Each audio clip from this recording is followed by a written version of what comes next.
Most men get this completely wrong. They think the way to earn a woman's respect is to give more attention, more validation, more explaining, more chances. But here's the brutal truth. The more you chase someone who doesn't value you, the less valuable you look. And most men never realize they're destroying attraction with the very behaviors they think will save it. Because attraction is not built through desperation. It's built through emotional control. A woman watches how you react when things don't go your way. That's the test. Not when she's obsessed with you. Not when she's texting back instantly. The real test is what you do when she pulls away, loses interest, disrespects your time, or treats you like an option. And this is where most men fail. They panic. They over-explain, double-text, try harder, become more emotional, more available, more reactive. And that's exactly why the attraction dies. Because when a man loses control of himself, he loses control of the energy between him and everyone else. Stoicism changes that. Not fake coldness, not acting emotionless. Real Stoicism means mastering your reactions instead of becoming controlled by them. And once you understand these 6 responses, you stop looking needy and start becoming the man people fear losing. First, stop trying to convince people to value you. Here's what you don't understand. The moment you start proving your worth to someone, you silently accept that they're the judge. That changes the entire dynamic. Now you're seeking approval instead of setting standards. Strong men don't beg to be appreciated. They observe.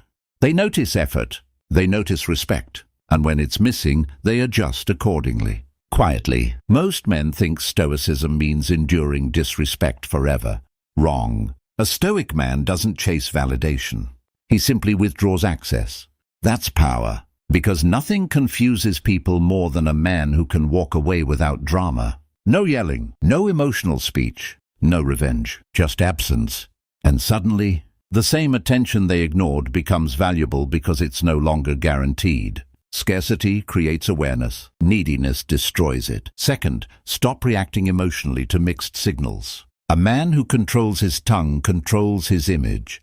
Meanwhile, emotional outbursts reveal insecurity faster than anything else. And women watch this closely. Not the words, the composure. Finally, understand this truth. The man who fears losing people becomes controlled by them. That's the deepest psychological trap. Once your identity depends on keeping someone interested, you start abandoning yourself to maintain connection. You tolerate disrespect. You ignore red flags. You overinvest in people who barely reciprocate. And slowly you lose the very traits that created attraction in the first place. Confidence, purpose, calmness, standards. Stoicism protects those traits because it reminds you that your value does not rise or fall based on someone else's attention. And that mindset changes your behavior completely. You stop chasing, stop over-explaining, stop performing for validation. Instead, you focus on becoming harder to replace, physically strong, mentally sharp, emotionally controlled. That's the real goal, not getting every woman. Becoming the kind of man who never needs to beg for anyone's attention. Because here's the irony. The less dependent you become on validation, the more attractive you naturally appear. People respect what respects itself. And women are no exception. At the end of the day, Stoicism is not about becoming cold. It's about becoming unshaken. Because when a man can stay calm while others lose control, walk away when others beg, and maintain his standards when others abandon theirs, he becomes dangerous in the rarest way possible. Not because he controls others, because he finally controls himself.